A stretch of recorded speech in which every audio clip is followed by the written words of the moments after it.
से ईवीएम पर एक कमेंट, अखिलेश यादव एक पूरी पीसी कर रहे हैं त्रिवेदी जी, बिल्कुल ठीक बात है। पूरी पीसी कर रहे हैं और वो गंभीर आरोप लगा रहे हैं। ये क्या है आज एग्जिट पोल को भी लिंक करना उससे? जी देखिए, एग्जिट पोल को लिंक करना और एग्जिट पोल पर निशाना लगाना तो वैसे है जैसे मैसेंजर को शूट करना। हाँ। एक तो एग्जिट पोल अब कोई चुनाव पर असर नहीं डाल रहे। एग्जिट पोल जब आप दिखा रहे हैं, जब चुनाव पूरा हो चुका है तो उसका कोई असर नहीं होने वाला है। वो तो हमारी प्रतिष्ठा, आपकी प्रतिष्ठा पर ज्यादा होगा या जिन्होंने किया है सर्वे उस पर हो सकता है।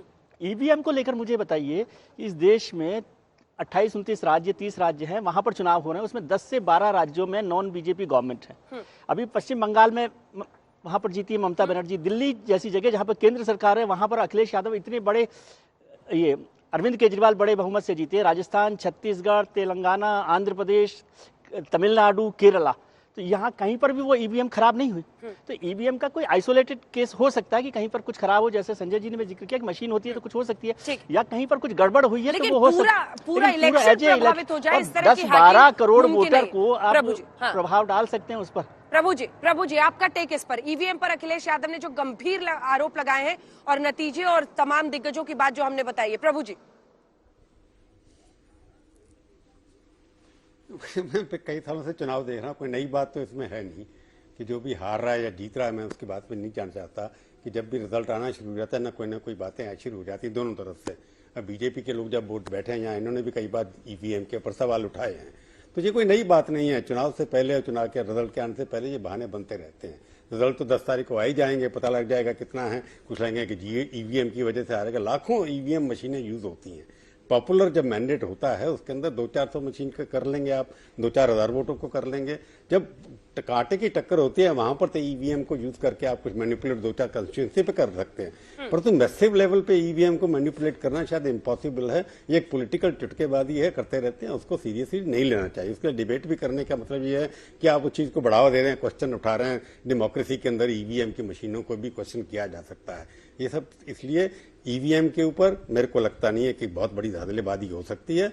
कहीं एक आधी कॉन्स्टिट्यूंसी पे हो सकता है, परंतु अखिलेश यादव का एक जो सवाल अलग से है उसके ऊपर थोड़ा सा लगता है मेरे को उनके अंदर दम है। जिन्होंने कहा है कि डीएम को कहा गया कि आप चुनाव की गणना को देर तक रखते रहिए। आप भी थी अंजना जी, जब बिहार में चुनाव हो रहा था, ईवीएम की मशीनों के अंदर से रिजल्ट तो एकदम आ जाने चाहिए थे। उस दिन रात के देख भी था रिजल्ट आया, कई 12-20 कॉन्स्टिट्यूंसी के अंदर उसी से सारा का सारा पलट गया था। रिजल्ट देखा था आपने।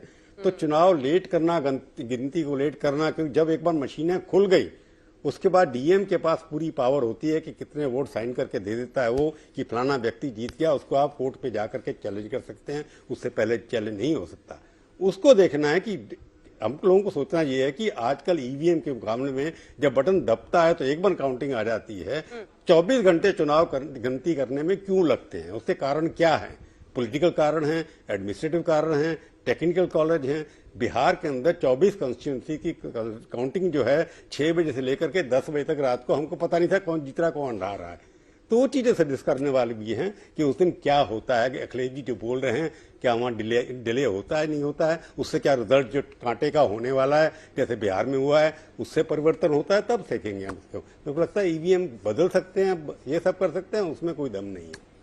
जना जी एक लाइन इसमें मैं जोड़ दूं कि एग्जिट पोल में और जो ईवीएम का जो आप देख रहे हैं उसमें 14% वोट, सबसे ज्यादा फायदा इस एग्जिट पोल में अखिलेश यादव को समाजवादी पार्टी को दिखाई दे रहा है कि 14% करीब 22% वोट था पिछली बार, और इस बार 30 नहीं। तो वो तो ईवीएम में काउंटिंग में सीट तो अलग तरीके से होगी, लेकिन 14% वोट का इजाफा हुआ है।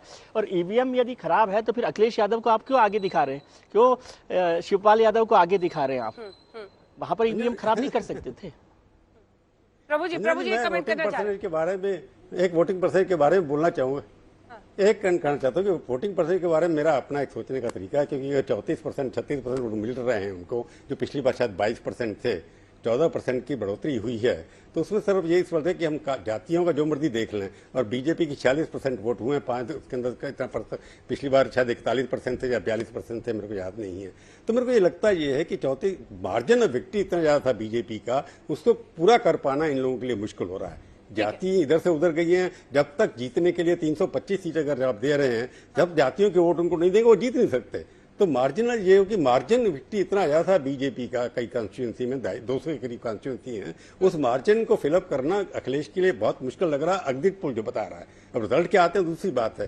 तो ये लड़ाई ये है कि उनकी पॉपुलैरिटी बढ़ी है, वोट बढ़े हैं, एंटी इनकम्बेंसी जो कह सकते हैं, जितने वोट बढ़े हैं अखिलेश यादव के वो एंटी इनकम्बेंसी हैं या बीएसपी की तरफ से आए हैं या कांग्रेस का मार्जिनलाइजेशन हुआ है, क्योंकि दोनों पार्टियों के वोट बढ़े हैं।